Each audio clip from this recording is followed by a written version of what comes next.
তারপর আমি রুমে গিয়ে এক দৌড়ে বোরকা পরে আসি। তার কিছুক্ষণ পরে আমরা হসপিটালে পৌঁছে যাই। তারপর সাথে সাথেই তার মাকে আমরা হসপিটালে ভর্তি করি, কিন্তু ডাক্তার যেটা বলল সেটা শোনার জন্য আমরা মোটেও প্রস্তুত ছিলাম না।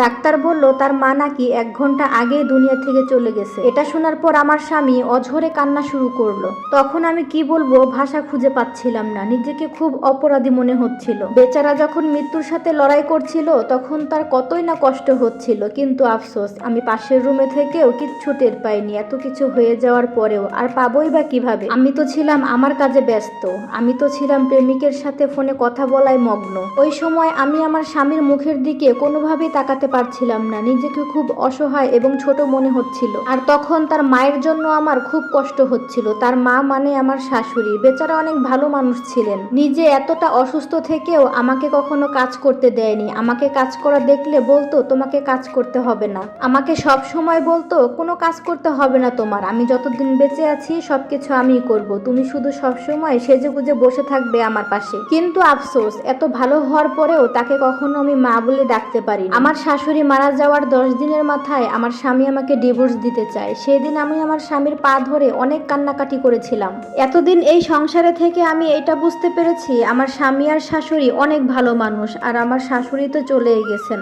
এখন যদি তাদেরকে ছেড়ে আমার স্বামীকে ছেড়ে আমি চলে যাই এখান থেকে, তাহলে মহান আল্লাহ তাআলাও আমাকে ক্ষমা করবেন না কোনোদিন। আর আমার স্বামীকে তো এতদিন আমি ভালোবেসে ফেলেছি, তাকে ছেড়ে আমি অন্য কোথাও যেতে পারবো না। তাই সেদিন আমার স্বামীর পা ধরে অনেক কান্নাকাটি করেছিলাম আমি। আর আমার স্বামী তো হাড় মাংসে গড়া একজন মানুষ, তিনি সেদিন আমার কান্না দেখে সেও কান্না করে দিয়েছিল, আর আমার ভুলগুলো সে ক্ষমা করে দিয়েছিল।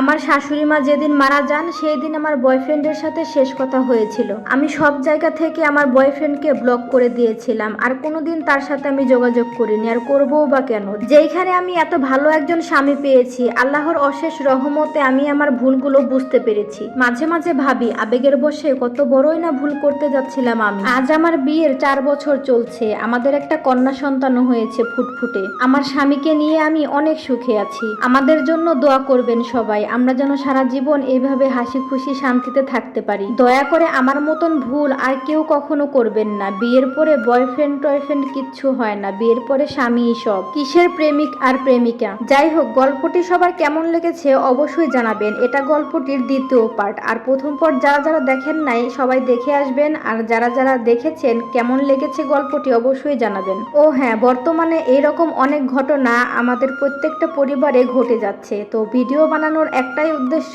কেউ এরকম ভুল যেন না করে। এই ভিডিওটার সাথে আমার ব্যক্তিগত জীবনের কোনো মিল নেই। সবাই ভালো থাকবেন, সুস্থ থাকবেন, আর সম্পাস লাইফস্টাইলের সাথেই থাকবেন। অনেক অনেক ধন্যবাদ।